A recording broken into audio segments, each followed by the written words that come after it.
This is the Year 9 NAPLAN 2013 non-calculator paper, question 9. The question is, this paper shape was cut into several identical pieces with no paper left over. So identical pieces mean that they are exactly the same. Which of these following shapes down here could be the pieces? You can pause the video and try the question.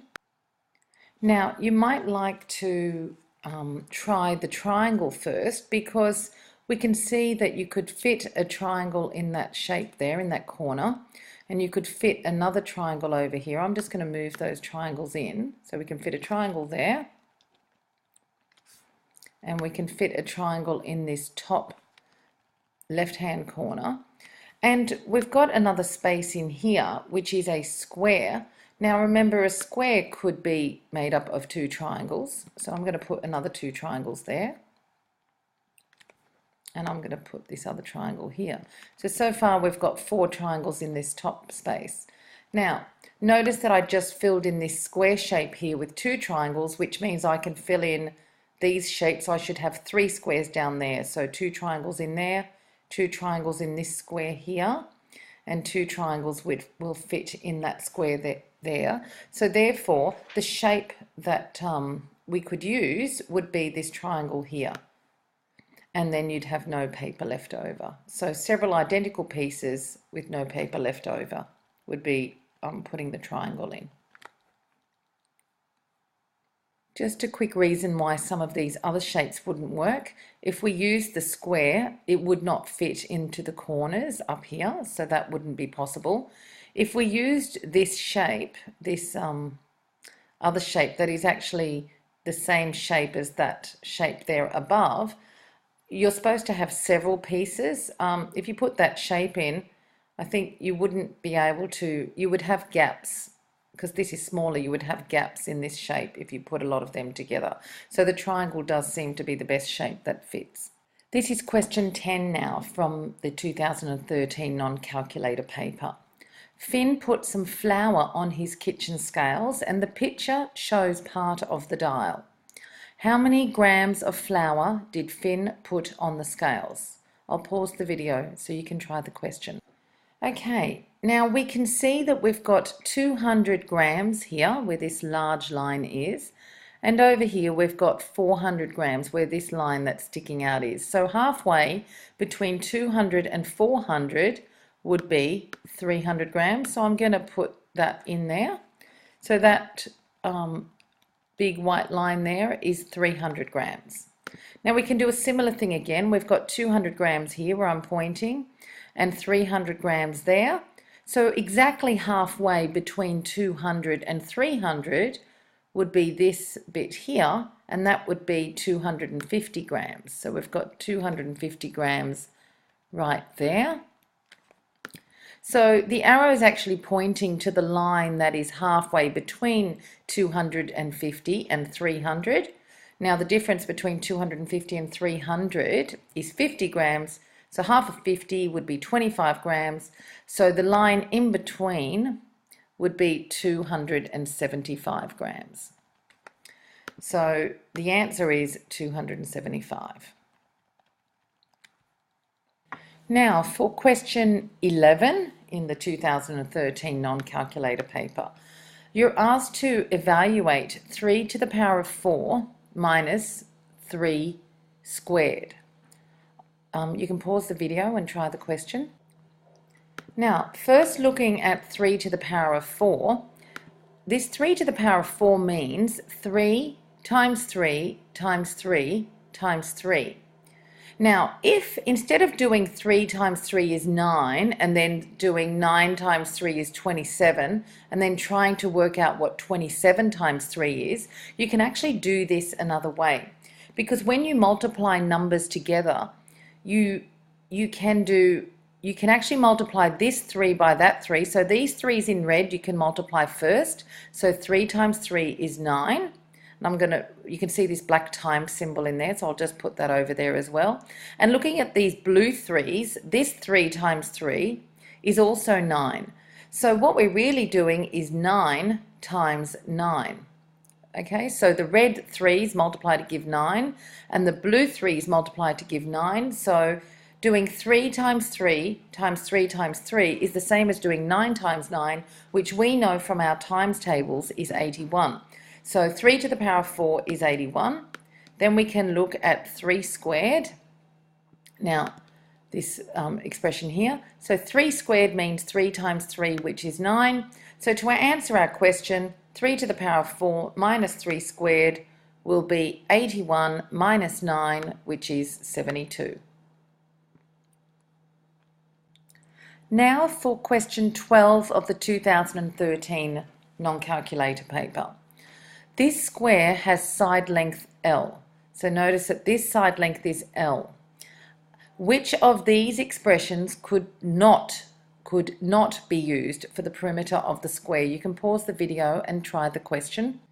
Okay, now we know that this side length here is L. We see these markings on the square. We have a little dash there, down here, and where the L is across there, meaning that all 4 sides of the square are equal in length.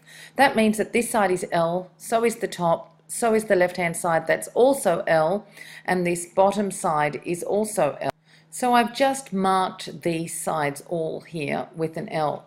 Now, which of these expressions below could not be used for the perimeter of the square? Now, let's look at the ones that can be used. That's probably the easiest way. L times 4, if we want to do L plus L plus L plus L, that is the same as multiplying L by 4. For example, if this length here was 2, then 2 plus 2 plus 2 plus 2 is 8. That's the same as doing 2 times 4, which is 8. So the first expression is okay. If we look at this last expression over here, L plus L plus L plus L, we know that that works, because to work out the perimeter, we just add up the 4 sides. So the last expression is okay. If we look at this second expression here, L times L doesn't give us the perimeter of the square. It actually gives us the area of the square. So that is the incorrect expression. So it cannot be used for perimeter, because L times L would give us the area. And just checking this third answer here, we've got 2 times L plus L, or 2 lots of L plus L. So L plus L would be adding up 2 sides and then timesing it by 2, which would be correct as well. So the answer is the second L times L here. That cannot be used for the perimeter. Now for question 13 of the 2013 NAPLAN non-calculator paper. Which of the following triangle types is impossible to draw? A scalene right angle triangle. Now, a scalene triangle is a triangle with 3 different side lengths. An isosceles acute angle triangle.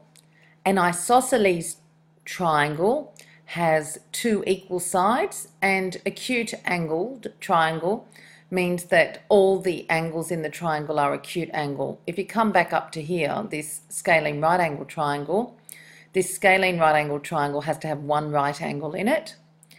An isosceles obtuse angle triangle has 2 equal sides, but 1 obtuse angle in it. And the last one is an equilateral right angle triangle. So you can pause the video and try that question. Now, you might be able to see the answers straight away. I mean, it might just stick out at you that an equilateral triangle is a triangle with 3 equal side lengths, but what's also important about an equilateral triangle, I've got one drawn just down here, is that all the angles in an equilateral triangle are actually 60 degrees. So if all the angles in an equilateral triangle are 60 degrees, it means that there cannot be a right angle in that equilateral triangle. So the answer to this question is the equilateral right angle triangle is impossible to draw. Now, what I'm going to do here as well, I'm going to draw all these other triangles out so that you can actually see what they look like. So the first one, a scalene right angle triangle, would look like the triangle I have drawn here. Scalene means it's got 3 different side lengths, and this looks like a right angle over there. Then an isosceles acute angled triangle. See, so I can draw the first one. An isosceles acute angled triangle would be a triangle that looks like this. If it's an isosceles triangle, it's got two equal side lengths, and I can draw them in if I want. And we can see that, yes, this is isosceles. It's got two equal side lengths. And also all the angles appear to be acute. In other words, they're less than 90 degrees. So this second triangle can be drawn. The third triangle that I'm going to put down here is also an isosceles triangle where I've got two equal side lengths. So I'll just copy these over here. So I've got that side being equal to this side. So that's isosceles. And we can see that at the very top of this triangle that I've just drawn, that this is obtuse angled. So an isosceles obtuse angled triangle is also possible to be drawn. So therefore, as I said before, the answer is the equilateral right angle triangle cannot be drawn because an equilateral triangle has all of its angles 60 degrees. Now for question 14 of the 2013 non-calculator paper. The first track on a CD runs for 2 minutes 45 seconds. The second track runs for 4 minutes 25 seconds. What is the difference in running time between the two tracks? You can pause the video and try the question. Now there are two ways of doing this question. I think the easiest way is to start with 2 minutes 45 seconds and see how much time there is, how much time you have to add to that to get to 4 minutes 25 seconds. So the first track was 2 minutes 45 seconds. The second track is 4 minutes 25 seconds. We want to see how much time it takes to get from 2 minutes 45 seconds to 4 minutes 25 seconds. So we're going to do it by jumping to some times in between. It would be really easy to go from 2 minutes 45 seconds and go up to the nearest minute, which would be 3 minutes. So let's see how much time there is between 2 minutes 45 seconds and 3 minutes. So 45 seconds, there would be, remember there's 60 seconds in a minute, so you'd have another 15 seconds to get from 2 minutes 45 seconds up to 3 minutes. Then we need to see how much time there is between 3 minutes and 4 minutes 25 seconds. So it looks like you're adding an extra minute and 25 seconds from there to there. So to get your answer, you're going to need to add your 1 minute 25 seconds to your 15 seconds. So I've just done that down here. So 1 minute 25 seconds plus 15 seconds is 1 minute plus, you've got 25 seconds and 15 seconds, which is 40 seconds. So the answer is 1 minute and 40 seconds. So that's the time difference between the two tracks. Now for question 15 of the 2013 NAPLAN non-calculator paper. Now Max has 3.98 litres of lemonade in bottles, and the bottles come in these three sizes: 1.5 litres, 650 millilitres and 330 millilitres. And we're told that all the bottles are full. So how many bottles does Max have? You can pause the video and try the question. Now, what we need to look at is that we've got 3.9 litres of lemonade, and some of these bottles are in litres, but the others are in millilitres. So we'll need to change these millilitres into litres to be able to answer the question.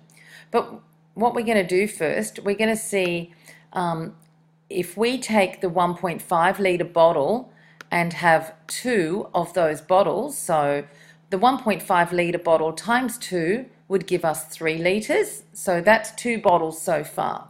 If we look at the 650 ml bottle and change that to litres, now to go from mils to litres, you need to divide by 1,000.